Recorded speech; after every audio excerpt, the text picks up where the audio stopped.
Tata Kimbangu. Il dit, beaucoup de jeunes quitteront l'Afrique dans l'espoir. On a dit? Beaucoup de jeunes quitteront l'Afrique. On a dit à Congoté. Ils quitteront l'Afrique dans l'espoir d'aller chercher le bien-être dans les pays de Blancs. Ils parleront toutes les langues de Blancs. Parmi eux, beaucoup seront séduits par la vie matérielle de Blancs. Et ils deviendront leur proie. Il y aura une grande mortalité parmi eux et certains ne reverront plus leurs parents. Ba jeune belé bakoti qu'Afrique. Bakena mboka ba mindele. Master, mourir sans Paris c'est un péché. Hein? Ah. Yo daika na ba Congo la bo miki romonité. Hein? Parce que je suis hamburger. Tu peux épier qu'on a mis sur le supermarché. Na misuni ya boy ngana zonga. Voilà. Est-ce que tu sais ça? Il pas beaucoup exact. Au lieu de ça, moi, je ne peux pas fouiller le bon poutre. Mais je ne peux pas faire la pote, je ne peux pas faire la cacao. Je ne peux pas faire la cacao. Quand on a un peu de variance à Congo. Mais papa, mon tour amoureux comme Matanga, et na été sur place et ultime musika. Papa, c'est moi qui bango à l'objet pour na baindo. Windo ya Afrique mobimba. Afrique mokili mobimba. Mokili mobimba ya Africain. Mokili mobimba esika moto moindo asali. OK. Tomoni Nigérien te pembeni na ye. Na bi na cercle ne penda ya kokanga. Oui. Nigérien zati pembeni. Oui. Or, tozo yamba ba pel ya ba ivoirien. Ba tout na biso, na bisa que dernièrement ils na moto mo agangela kingai. Pensa que ngani na kanga ba congolais ne pas ndima papa c'est moi qui mbanguti. Nkolo yesu tanga ye na mokili, batu nyonso bazalaka zinga na ye, il y avait que des Galiléens. Bango tout bauta Galilée. Pe bazalaki ba Galiléens. Et en plus, eux tous n'étaient que israélites. Il n'y avait aucun Syrien. D'accord, non, papa Simon de Banga na tisi prière. Et ça vous en faut moi de Jésus Christ. Yesu na kwanza ngwa sedito, ya utwali wa mwanda vela bika wakala gaita tuka kwa elevu, seye mwani mwanda vela. Amen. Amen. Oya asambili na kitete. Liboso tozoke la langue qui va rester et de diriger mon kimobi. C'est cela qui compte. Biloko mindele si mo bwa ke zaki na poubelle.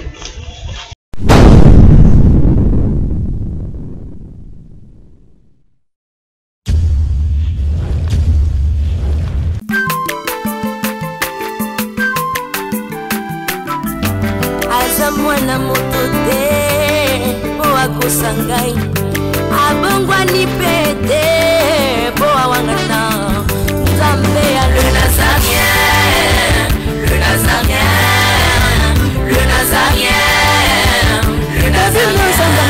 Bana kitoko koma mokondima atako bapakola ki mafuta na musakolima lelo ya yobolingo bateli le Nazarien. Pamboli oye mona na katembeni mama kandelobi koleke mapapu masope mafuta toko kesitana longo na nzambe oyo babenga na makomi Jésus. Au commencement était la parole était avec Dieu, la parole était Dieu et cette parole s'est fait chair. Jésus-Christ de Nazareth. Shalom. Bonjour, bonsoir chez vous, peuple de Dieu amoureux, amoureuse de Jésus-Christ de Nazareth. La princesse est déjà là sur ce plateau avec votre bien-aimé, votre pasteur Joseph. Autrefois, pasteur des églises, dites réveil. Actuellement, pasteur kumbangiste. Ça chauffe. Sur ce plateau, ça chauffe, je vous dis vrai. Après un long moment, on est là pour servir Dieu.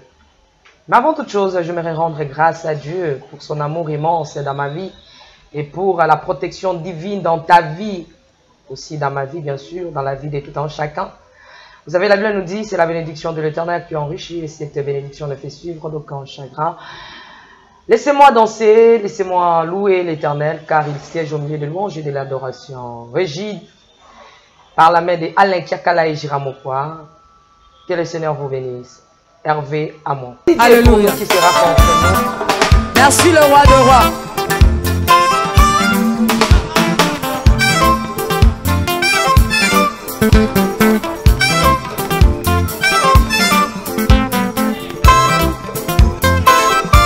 Alléluia.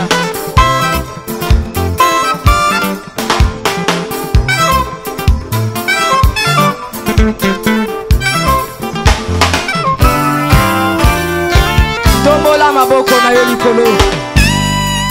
Lakisa maboko na yo.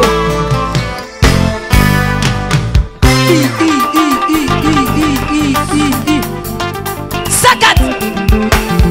Sakat. On y va. Ah. Salaboye, Salaboye. Assis sur son trône.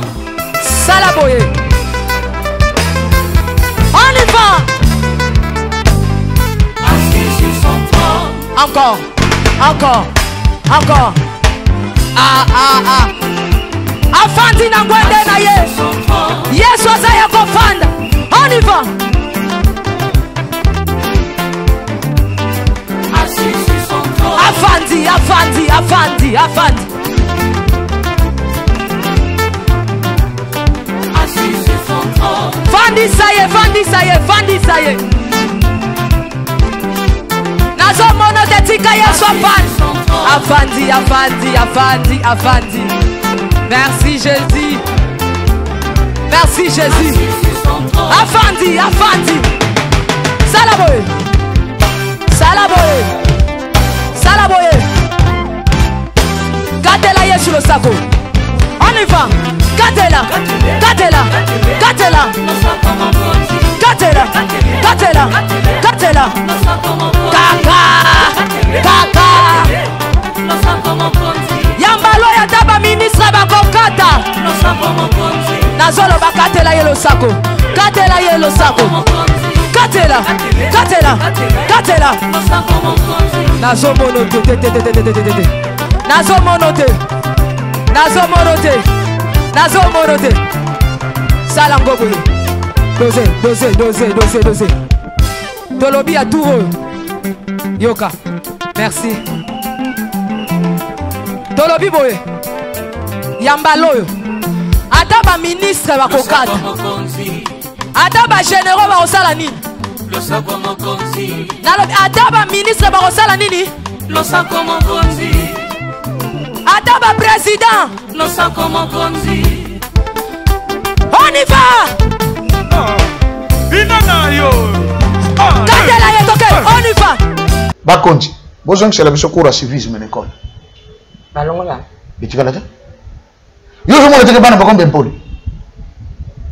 Biso tant toujours la cour à civisme. Ba bana yebisa biso. Soko côté na bus. Place au vandi au moni mokolo aye. Tellement. Ou ça surtout avançage télématique la yeshika. Le lezalaka. Boza bena kata transco binoto. On fait côté. Comment moko tout yo? Oh. Bon ma bien. Oh tout de tout pas tout le Abakoka ndoki. Kitaka kama soko mutakomi mobange soki apembe bimi. Omrencho, bancho, batu bo dinisa bakati bango.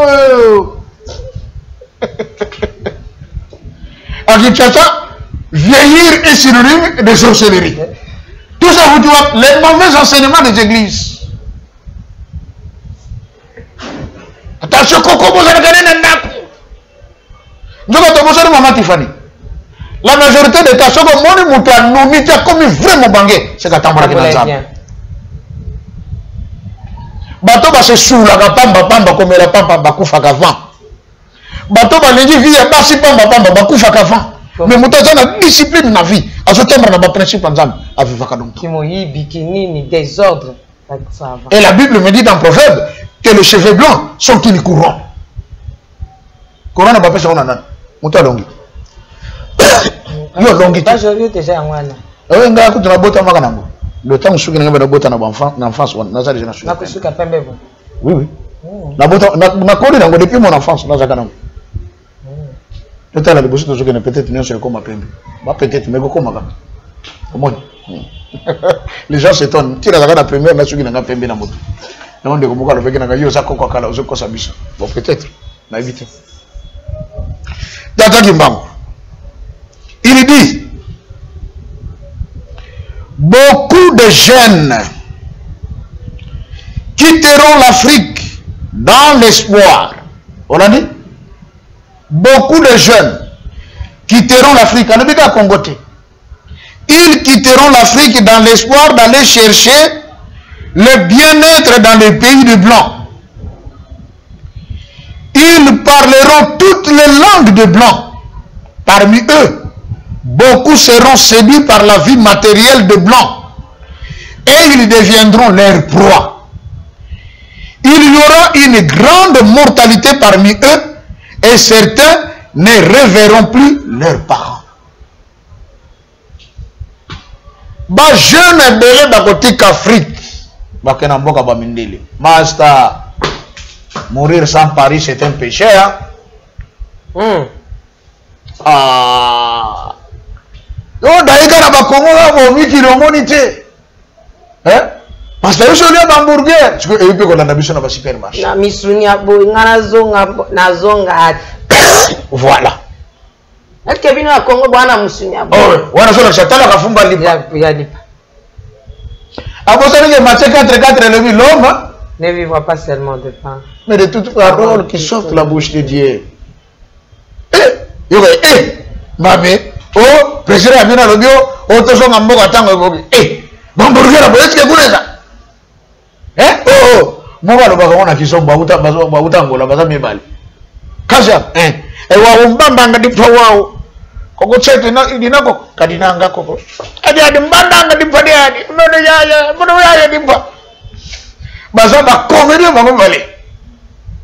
Natala Nabi, Makamatata Kimbango Kokisa. Abelipa munene boyetonda misuni soki depuis qu'on a Angola Lorenzo escato sana lipa okunezake au lieu de ça me mwana ko nikufutu fuile ko kufutu biso to vana kana poto to kufela kakao to ko ngola ka tufutu ka koko kuna Angola biso to kosoka kona rubia kizomba omoni ba variance kikongo. Mais papa mutuna moko ko matanga ye na ite place ye uti mosika papa Simoki Mbango alibeta ye pona baindo Windo ya Afrique mobimba. Afrique mokili mobimba. Mokili mobimba ya Africain. Mokili mobimba esika moto moindo asali. OK. Mais moto neza boyo. Cercle papa Simoki Mbango to moni kaka ba ne Congo. To moni Béninois te pembe nae. To moni Nigérien te pembe nae. To moni bikolo mosusu ti pembe ni na ye. Ekolinga kola kisani na zad tribaliste et puis papa Simoki Mbango qui a gagné au Pazaliao na cercle na ye clé awa na centrale tozo baté na pisa pamba to komemanga ke ba pisika bazali bazi. OK. To moni Nigérien te pembeni na ye na bi na cercle ne pina ya kokanga. Oui. Nigérien zati pe. Oui. Or, tozo yamba ba pel ya ba ivoirien. Ba tout na biso, na bisa que dernièrement ils na moto mo agangela kingai. Pensa que ngani mna kanga ba congolais ne pas ndima papa Simoki Mbango. Abi que c'est vous les Congolais qui rendez les choses difficiles parce que vous refusez d'accepter et de croire à papa Simoki Mbango que c'est un dieu. Ngai papa ngate. Ba africain presque va comprendre même émission tout ça là ba africain ba lingi ko landa pe ba interpréter les bango ba lingi juste par ba photo tozotia kaka papa Simoki Mbango yo na pembene bazulu ka koyeba ba bi mutu ngo yeyo bo interpréter biso nano na français bozolo banini po mutu ngo to lukaka to yeba bakambu yeyo azali ya biso ya Afrique mais pembe ya papa kianga bo komisela nga pesa demande na ngai papa mukope na okutana naye na otuna ye zinga na ye ba africain ba ivoirien ba gabonais ba béninois bazate pona nini. Merci. Mama Tiffany okera ko timo na makamba te obiki na vanja na oki ba bisinga tuna yango. Merci. Mais question ndire uche papa ye moko. Merci. Alobaki kote na kena ko yekola nkolo yesu tanga ye na mokili batu nyonso bazalaka zinga na ye y avait que des Galiléens bango tout bauta Galilée pe bazalaki ba Galiléens Et en plus, eux tous n'étaient que Israélites. Il n'y avait aucun Syrien. Il n'y avait aucun Jordanien tout autour de lui. Moïse, quand il a installé Aaron comme souverain sacrificateur, les sacrificateurs qui devaient seconder les souverains étaient tous fils d'Aaron, de la tribu de Lévi. Tata Kimbangu arrive, autour de lui ne se trouvait que les Bakongo. Tout autour de lui. On n'a pas trouvé un disciple proche de Tata Kimbangu qui était Mungala. Mais vous voulez que le Bangala croit à Papa Simo Kimbangu. Toloba ki awa, koya ya Moïse, koya ya Nkolo Yesu, koya ya Tata Simo Kimbangu. Bango misato bazali na processus ya mise en place sur la terre du royaume de Dieu. Bokonzi ya Nzambe.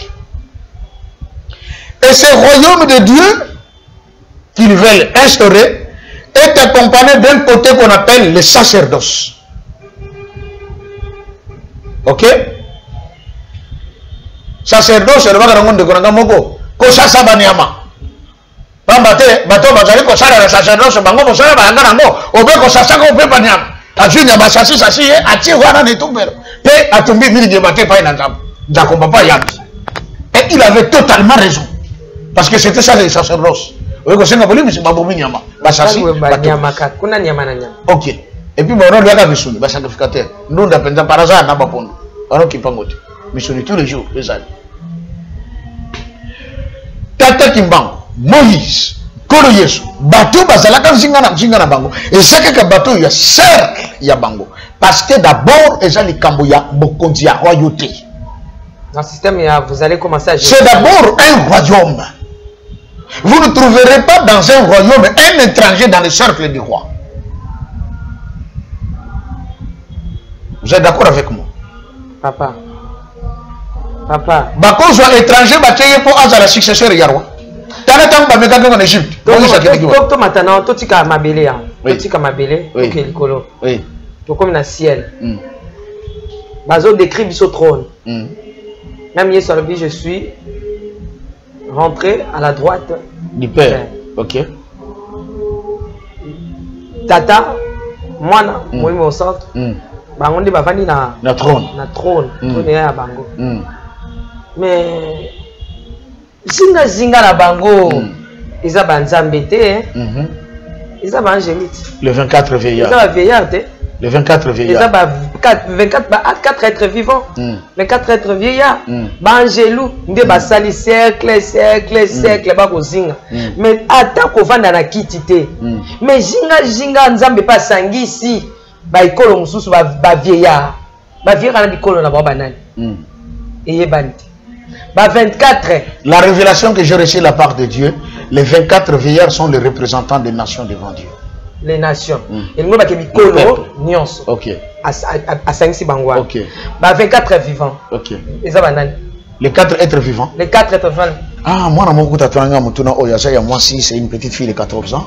Attendez, papa, j'ai pas très bien compris. Et les 4 êtres vivants, c'est vraiment qui? 4 êtres vivants, ça langage en Zambé. Oh, pasteur, puis c'est quoi encore là? C'est quoi? Les 4 êtres vivants, Oyoga Bazolo Baké, Bazalaki n'a 4 figures. Ok? Lion, aigle, agneau, et puis Moutou.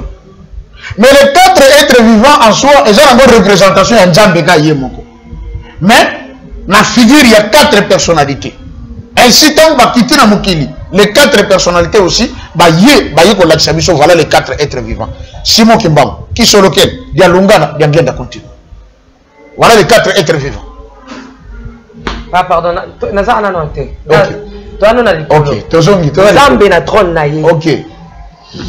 Tata moi na moni mo santu avani na mwende na ye. Ok. Bange Bazali, 4 êtres vivants Bazali, 24 vieillards Bazali, Bangelou Bazali. Oh, bah, on accepte que po ba angelu baza ekelam ba kelami ne lilingi ya nzambe te biso bato to kelami ne lilingi ya nzambe mais nkola permettre à ce que bazala zinga zinga moni papa Simo Kimbango kiana ebike okotata bana mwa mukie mais tango na komona papa ndenge tozokende nkamba question na nga malonga botela ngango pembe na otuna papa ye moko na ko répondre yawa alobe yoko répondre mais yende mutafandi na ngwende te et c'est là yebisa biso na mais je suis son prophète il ba béninois yuza prophète na ye vous connaissez en partie c'est-à-dire son porte-parole vous prophétisez en partie mais lui-même Dieu connaît tout parce qu'il est le maître suprême na kozongela ye moyo répondre no mais tant que komona na papa boy na question liboso na rotuna ye ezande oyo pona nini ba béninois bazazinga zinga nete ya yaki pona ba indo nyonso to Afrique mo papa question ça simple hein. Vous allez commencer à Jérusalem, à Samarie, jusqu'aux extrémités de la terre. Moïse tango ye na mokili. Parce que Nzamba ngacha bokonzi na ye na mabele ya Isolele. Il s'est choisi de Moïse pour que azala guide ya makambango. Moïse instaure ce qu'on appelle les sacerdoces. Au fait ensemble na politique. Il n'existe pas de politique sans religion, de politique forte sans religion puissante. S'il n'y a pas une religion, la politique n'a pas le sens d'être. Ce qui donne le tonus à la politique, c'est la religion. Et Nzambe a été Moïse comme le président de la République mobile d'Isolé, mais Aaron comme le souverain sacrificateur. Religion et l'État. Et je t'en donne, c'est la moko.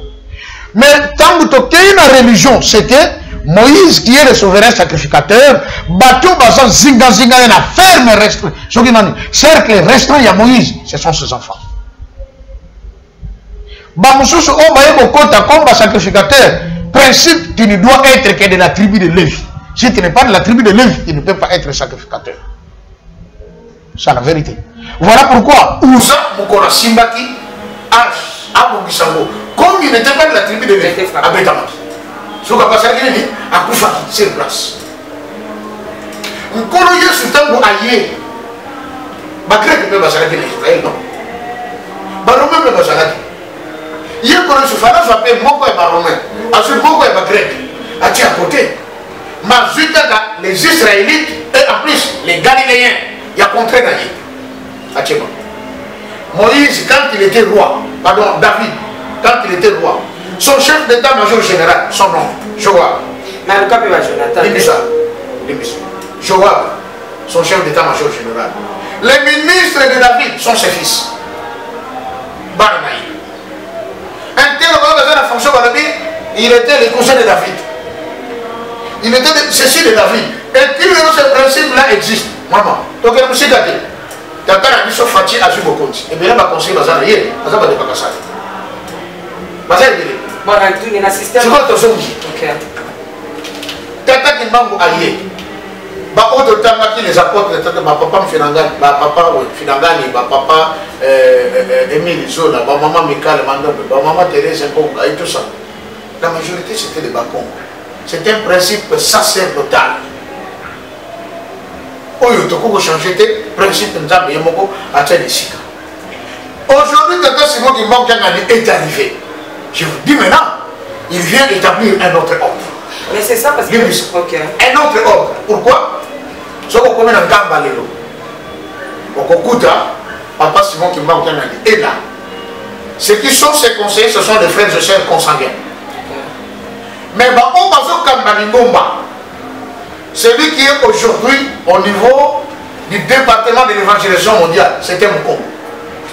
Mais celui qui s'occupe du département de la discipline et conciliation de l'église, Azam de Konamiso Yamamou, le révérend Kato Bomeya.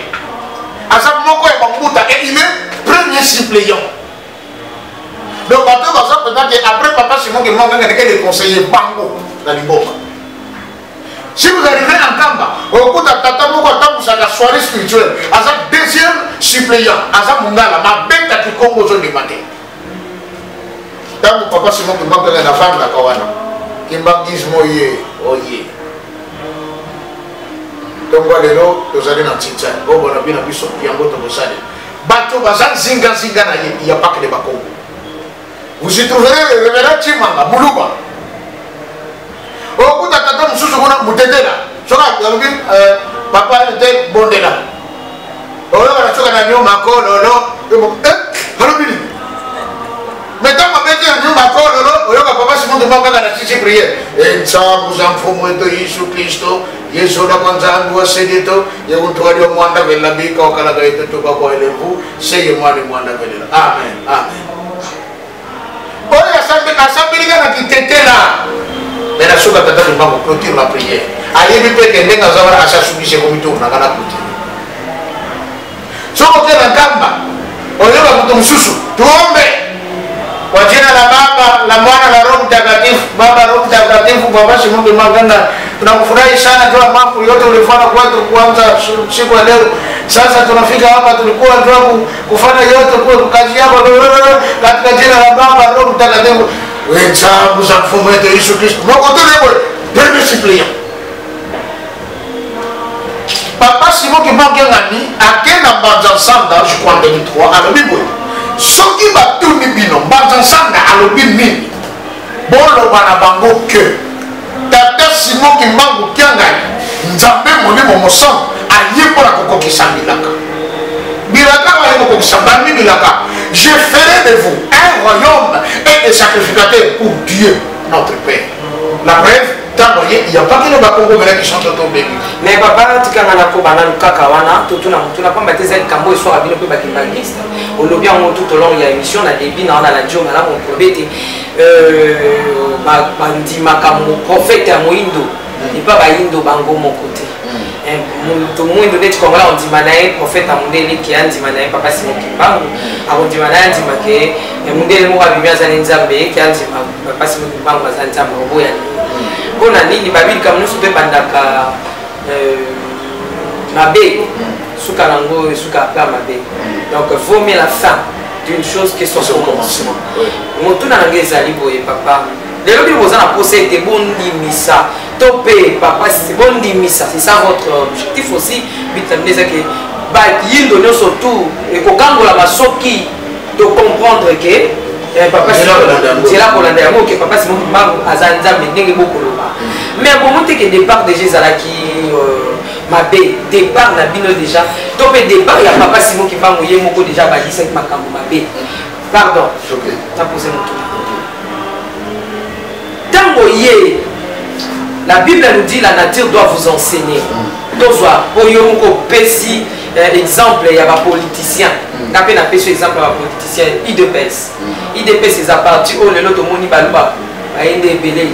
Mais à partir où ibandaki na kobandisama. Mukongo azalaki, mutabandu azalaki, mungala azalaki bangone so 4 wana ndenge babina ba 4 so pe parlementaire so pe 4 nani wana ba bikolo nyonso to ezo représenter mboka ezalaki nde lelo zo mona na sima na yango to komona lelo IDPS eza beaucoup plus tendance ya baluba mais na c'est ba mais papa si quoi bandaki déjà na tendance à ba Congo boni lelo bongo wana au moins atteindre discipline nos autant ba 1 ba 2 wana ba 3 et PZT.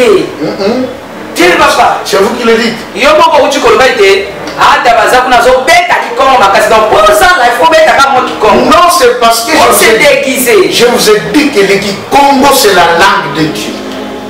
Et c'est la langue dans la simpala makambo un jour dans le retour na yembe ozotu na lelo. Hein? Nazo le bomena là en tant que prophète de Dieu. Les gens qui sont très mituna. Mais les personnes qui ne pas connaître retour na yo. Yo yambaka pasteur Joseph Tanga Bandako Loba. Et le côté là Loba, l'imola du Seigneur de Bani. Yo me t'a sa marotte. Les personnes qui la langue qui va rester et va diriger mon film mobile. C'est cela qui compte. Donc nous sommes à la case du départ. Tu comprends quoi? A dit enseigner à vos enfants vos langues maternelles. Car viendra un temps où toutes les langues de blanc seront oubliées. Oubliées. Donc on est dans le français Zanaka. Nous avons mal parlé, ta structure phaseologique là n'est pas correcte. Ça ne va plus exister. Il y a mon papa, avant que je dise, sont déjà dans Oyezoya. Maman qui fait des laïs dans le Congo. Mais je vous dis la vérité, maintenant que les Mboka, en vacances et tout le reste, du Congo, à un moment donné, tellement français, les gars, les Lingala et tout le reste, du Congo n'a pas ça. Mais comment dire, mon tazo le banazo le bien, mais pendant le bas, je ne sais pas parler, ma langue pesée. l'homme qui m'a aidé, moi, le royaume est des sacrificateurs pour Dieu, notre Père. La preuve, il n'y a pas que les Bakongo qui sont autour de lui. Mais papa, tu as dit que kakawana, tu n'as pas battu les cambo et soir à bino pe bakimbagiste. Au lobby en tout au long il y a émission, on a des bins, on a la dio malam on probété. Bandi makamo prophète à Moindo. Et pas Indo bango mon côté. Tout le monde net comme là on dit manae prophète à Mundele qui a dit manae papa Simon Kimbango. On dit manae dit maké Mundele mo kabimia za Nzambe qui a dit papa Simon Kimbango za Nzambe oboya na. Pona nini babili comme nous sote bandaka mabe. Suka nango suka pa mabe. Donc vaut mieux la fin d'une chose que son commencement. Oui. Motuna nange zali boye papa. Les gens qui nous ont posé était bon dimisa. Topé, papa, c'est bon dimisa. C'est ça votre objectif aussi. Vite, c'est que yindo nyo surtout et ko kangola masoki to comprendre que papa c'est là kolanda yango que papa Simon Kimbangu azanza ndenge boko loba. Mais bon moi que départ déjà zalaki mabe départ na bino déjà topé départ il y a papa Simon Kimbangu ye moko déjà bandisa ki makambo mabe. Pardon. OK. Na poser mon tour. OK. Tango yé, la Bible nous dit la nature doit vous enseigner. Tozwa, poyo moko pesi exemple il y a ba politicien. Na pe na pesi exemple ba politicien IDPS. IDPS c'est à partir au lelo to moni baluba ba yende belé. Mais à partir au ebandaki na ko bandisama. Mukongo azalaki, mutabandunda azalaki, mungala azalaki, bango ne so 4 wana ndingi ba benga ba 4 sur pe parlementaire sur pe 4 nani wana. Ba bikolo nyonso tout ezo représenter mboka ezalaki. Nde lelo ozomona na sima na yango to comme mona lelo IDPS eza beaucoup plus tendance ya baluba. Mais na c'est bako. Mais papa siko abandaki déjà na tendance à ba Congo. Boni le bongwana. Au moins attends Cyprien nous autant ba 1 ba 2 wana ba 3. Et PZT. Tu papa. C'est vous qui le dites. Yo moko uchi koloba ite ata baza kuna zo beta ki Congo makasi. Donc pour ça là il faut beta ka moi ki Congo. Non, c'est parce que je vous ai dit que le Kikongo c'est la langue de Dieu. Et c'est la langue tala simba makambo na c'est un jour bakoya ko tuna mituna. Yonde ozo tuna nga lelo. Hein? Là en tant que prophète de Dieu.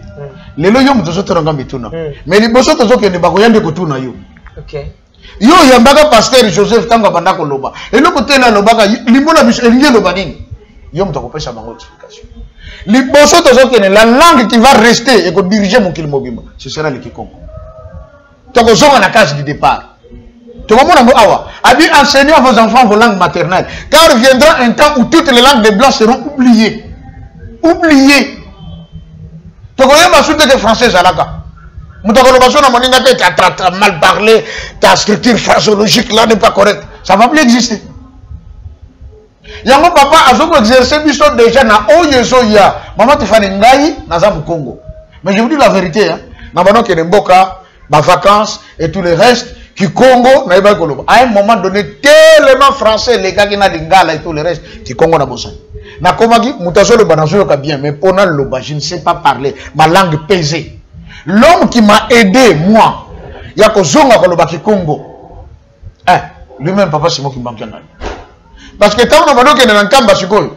Ce qui a lobby na lingala na suka tango ça la prière et nzambu za mfumo eto Yesu Christ il dit ça toujours en Congo. Na somme ko loka ka phrase wana e kotinga. Deuxième personne, c'était un papa qui s'appelait Papa Batantou Batuzungiti. Les ennemis nous entourent. Kombonaï. Azalaka spécialiste. Papa Orana Koloba. C'est lui qui présentait Papa dans le temple. Pour Papa soit honneur. Jour Moka Bandi Koloba. Et Yeshua Mova kwa Petelo. Petelo ngangi ukunzonanga. No mfumu. E mono ikuzonanga. Petelo buku mamuta. Tue la mame. Di bundu dia di na dia longo. Dia tuka kuzulu dia longo. Di vuidi ba mfumu za longo. Di vuidi masi za longo. Mais c'est pas ça ça là, le rhume na ki Congo.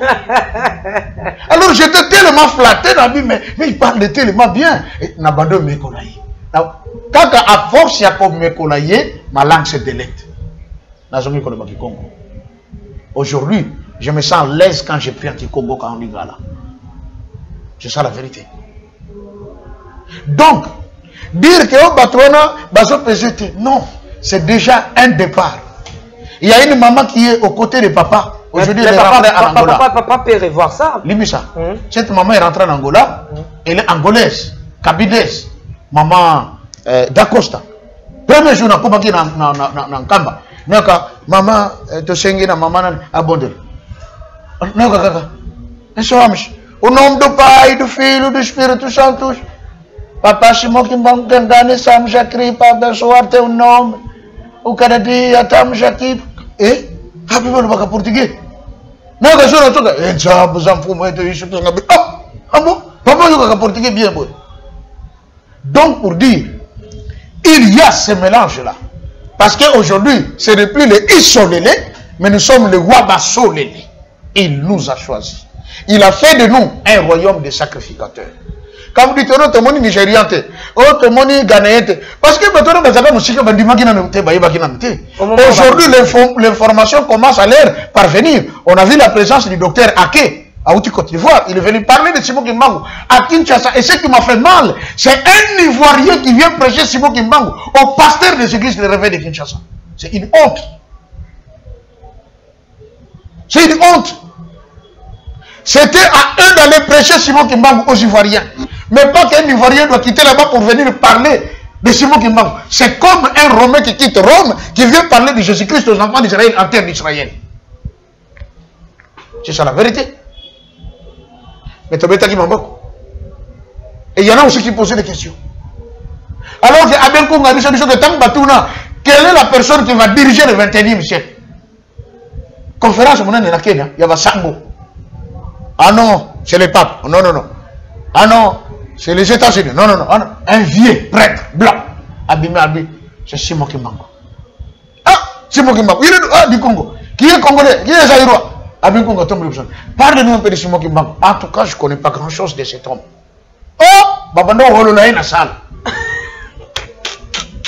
Bangololaye et de surcroît, lui est de la même province que cet homme dont on parle. Mais il y a solo na yete, Bangololaye.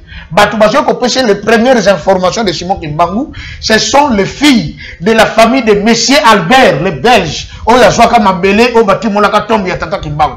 À Kenya, dans la Belgique. À Salatu, à Zoma Yankamba. Bachama Yankamba, na flacon na Mabélé, na Katama Maisonnette Batonga, oh, Bachaka et Bembe, ceux qui ont coupé à famille, na Bango Bachekuna. Troisième jour, ceux qui ont coupé à Kiliwa, tant qu'on a quitté, Mouton a bimé à Seko. Ce sont ces filles qui informent la Benkunga en disant que non. Mais Simon Kimbangu, regarde ce qu'il a fait. Regarde, regarde. Quand on a vu ça, le babou, Bisoko to sakana moi, Maisonnette pas na biso to tcha Mabélé na ye, na mai na ye, na photo na ye, tela makambele kake pas na biso. C'est honteux, non? Makambe Poussaka a Benkunga, je dois palper des doigts cette affaire. Yewana contacté na Kinlongo, aéri ko simba tata Kimbangu na loboko. A Monique, Azamu beso, Azana température. Température 12. Température normale, il y avait 36, 37, c'est sorti de sa bouche. Il a une température d'un homme vivant. Mais papa, c'est moi qui manque un lobby simbe na tolo. Pourquoi? Parce que son cœur bat. Aben Kumba, le loi Kimbanguiste, Azaki prêtre, le loi Kimbanguiste, il a vu de ceci. Donc, le moment viendra où nous allons voir. On a notre frère Soule, béninois de père et de mère. Mais Tata Kimbangu, papa d'Angen, papa qui Solokel, papa de Lungana, papa Simon Kimbangu, Babi Melagay, Bavanda Kabundenga Notofanda. Yemutalobaki, mon frère Joseph, oui. S'il y a un peuple plus idiot de ce monde-là, c'est vraiment vous les Congolais. Parce que vous tous, vous êtes les princes et les princesses, mais vous ne vous connaissez pas. Gloire à Dieu, la princesse de l'éternel. Abi, vous avez pour Dieu Simon Kimbangu qui a gagné dans Djenda, c'est lui votre Dieu. Mais vous ne le connaissez pas là. Si vous connaissez cet homme, et vous allez élever l'Afrique, et l'Afrique, le monde tout entier. Et la souffrance est finie au monde. Mais vous êtes toujours là pour des bobards.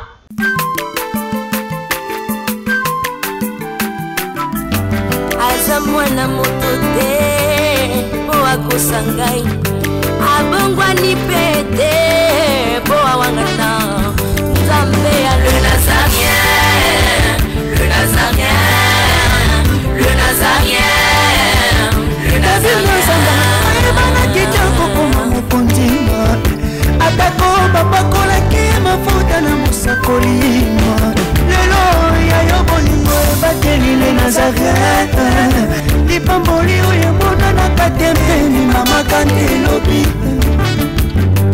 kolapie mapapu masope mafuta tokokesitana elongo na nzambe oyo babenga na makomi